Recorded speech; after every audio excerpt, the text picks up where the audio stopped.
श्रीमान जी, औचक निरीक्षण करने से क्या हो रहा है? ठीक है, फोटोग्राफी की दुनिया है, वीडियोग्राफी की दुनिया है। फोटोग्राफी वीडियोग्राफी से आप सहानुभूति जरूर बटोर रहे हैं, लेकिन हाल स्थिति ये बता दें, जो सदर अस्पताल की दुर्दशा आए दिने तमाम सोशल मीडिया के प्लेटफॉर्म पर देखने को मिल जाएगी, चाहे वो बिहार के किसी भी जिले की बात हो। डॉक्टर और नर्स को बहुत बहुत मैं धन्यवाद देना चाहूंगा।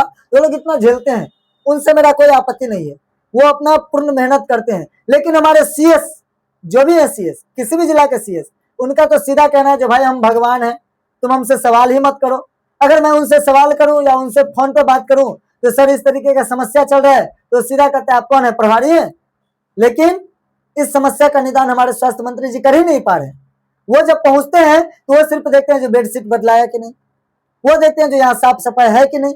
अरे सर, साफ सफाई के लिए आपके सीएस क्यों है? आपके सीएस की निगरानी उस पर क्यों नहीं है? आपके जिलाधिकारी की निगरानी उस पर क्यों नहीं है? आपके स्थानीय नेता की निगरानी उस पर क्यों नहीं है? जो आप आकर के चेक करते हैं जो वहां पे बेडशीट चेंज हुआ कि नहीं। आपको चेक करना तो आप ये चेक कीजिए, आप पेशेंट से ये पूछिए तो आपको जो आज मिला है भोजन में, वो क्या सब मिला है, उसमें कितना पानी था, कितना दाल था। आपको ये पूछना चाहिए। जो आपको कितने डॉक्टर देखते हैं, आपको ये पूछना चाहिए। तो जो यहाँ पर डॉक्टर से ये पूछिए, रजिस्टर चेक कीजिए तो कितना पेशेंट आते हैं, कितने डॉक्टर रहते हैं, कितने नर्स रहते हैं, कितना वार्ड बॉय है, कितने स्ट्रेचर है अपने पास, कितने मशीन सही है, कितने मशीन खराब है, कितने एसी चल रहे हैं, कितने पंखे चल रहे हैं। इन चीजों की निगरानी करते नहीं है।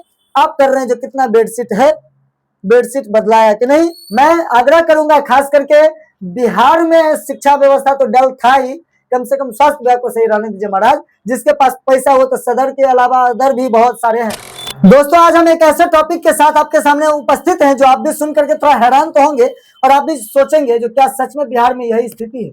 सबसे पहले मैं अपना परिचय दे दूं। मेरा नाम है शक्ति ठाकुर और आप देखना शुरू कर चुके हैं एटीएम न्यूज मिथिला। पहले मैं आग्रह कर लूं जो मेरे चैनल को आप फॉलो कीजिएगा, सब्सक्राइब कीजिएगा और वीडियो को शेयर जरूर कीजिएगा।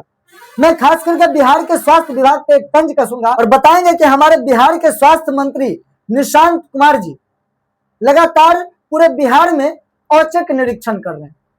श्रीमान जी, औचक निरीक्षण करने से क्या हो रहा है? ठीक है, फोटोग्राफी की दुनिया है, वीडियोग्राफी की दुनिया है।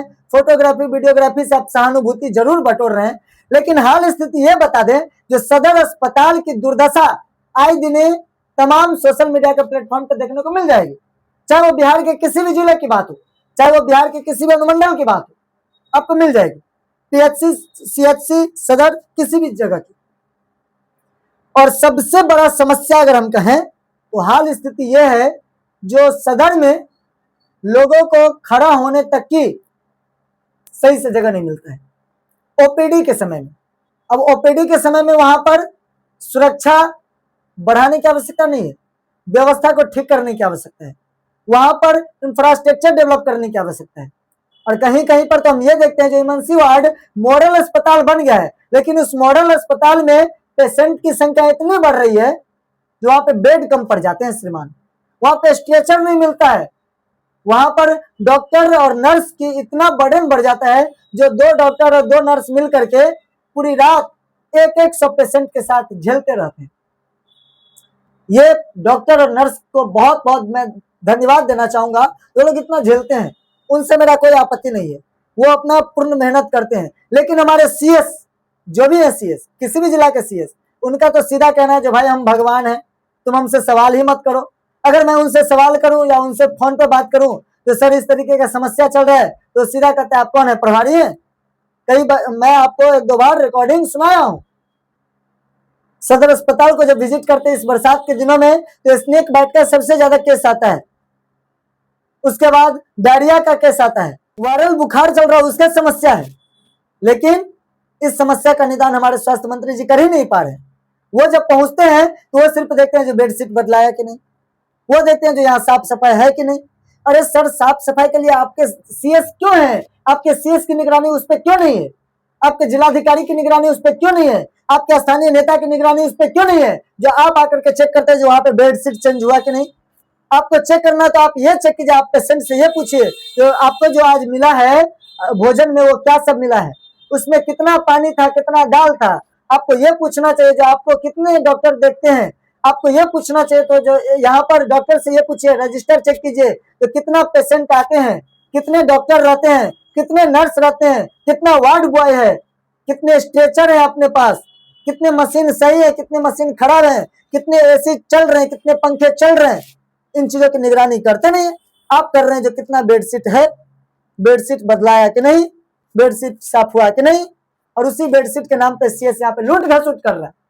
बेडशीट साफ होता है सप्ताह में 1 बार, बेडशीट साफ होता है सप्ताह में 2 बार, और वो प्रत्येक दिन को बेडशीट की साफ सफाई की मरम्मत कराने की, अदरवाइज साफ सफाई करवाने की जो रकम है वो ले रहे हैं। भ्रष्टाचार हो रहा है वहां। सरकारी अस्पताल से दवा बिक जा रही है। अगर मैं गलत बोलता हूं तो हमारे दर्शक महोदय बताएंगे मुझे, क्या मैं गलत बोल रहा हूं, क्या इस तरीके की स्थिति है कि नहीं? आप कभी विजिट किए हैं तो आपको इस चीजों को पता चला है कि नहीं? मैं खास करके आग्रह करूंगा हमारे निशांत कुमार जी से, और मैं आप लोग से आग्रह करूंगा वीडियो को इतना शेयर कीजिए कि उन तक पहुंचे, उनको भी पता चले। जो लोगों की नजर अब इस चीजों पे है, बेडशीट बदलने से नहीं होता है, वहां पर फिनाइल नहीं पड़ता है, उस पर किसी की निगरानी नहीं है। पेशेंट को मच्छर काटता है, उस पर किसी की निगरानी नहीं है। कचरा खिड़की से बाहर फेंका रहता है, खिड़की से मच्छर आती है, उस पर किसी की निगरानी नहीं है। यत्र तत्र थूका जाता है, उस पर किसी की निगरानी नहीं है। पेशेंट को समय से देखरेख होता कि नहीं होता है, उस पर किसी की निगरानी नहीं है। मैं नर्स को ही कितना थोपूं, मैं किसी डॉक्टर पे ही कितना थोपूं। सबसे बड़ा भ्रष्टाचारी तो हमारे सीएस होते हैं, सबसे बड़ा भ्रष्टाचारी हमारे स्वास्थ्य विभाग के पदाधिकारी या स्वास्थ्य विभाग के मंत्री जो हैं वो होते हैं। स्पष्ट अगर कहने में मुझे दिक्कत है तो मैं नहीं कहूंगा, लेकिन कहूंगा इसलिए क्योंकि मैं इन चीजों को ऑब्जर्व किया हूं, कुछ सबूत मेरे पास है। इस मामला में जो वहां पर जब सीएस से बात करते हैं, जो सर यहाँ पर बताइए हमारे पेशेंट का आया हुआ 1 घंटा हो गया, 1.5 घंटा हो गया, अभी तक इनकी कोई देखरेख नहीं हुई है। हमारे जो डॉक्टर साहब वो किसी और में लगे हैं, किसी को कुत्ता काट के आ गया उसको देखने में लगे, उसको इंजेक्शन नहीं पूर्ति हो रहा है, उनको रेफर किया जा रहा है। हाँ, क्या चल रहा है बिहार में? ये सब समस्याएं हैं। मैं आग्रह करूंगा खास करके बिहार में शिक्षा व्यवस्था तो डल था ही, कम से कम स्वास्थ्य विभाग को सही रहने दीजिए महाराज। जिसके पास पैसा हो तो सदर के अलावा अदर भी बहुत सारे हैं, प्राइवेट में जा रहे हैं, वो वहां पर चेकअप करवा रहे हैं।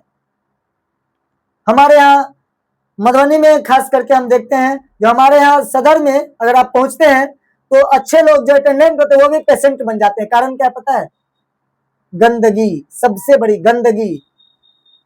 और गंदगी जब अस्पताल में साफ सफाई नहीं हो तो वहां पे बीमारी कितनी तेजी से फैल सकती है आप भी कल्पना कर सकते हैं। वहां पर वायरस का फैलना, वहां पर अन्य बीमारियों का जो संक्रमण है उसका फैलना कोई बड़ी बात नहीं है। अगर बाहर में 150 की रफ्तार से फैलेगा तो वहां पे 1500 की रफ्तार से बीमारी फैलेगा। क्यों? क्योंकि वहां पे पेशेंट अधिक है, अटेंडेंट कम है। वीडियो को शेयर कीजिएगा, अपना विचार कमेंट बॉक्स में लिखिएगा, और लगातार मैं प्रयास करूंगा जो ऐसी जानकारी आप लोग को देता रहूं। धन्यवाद।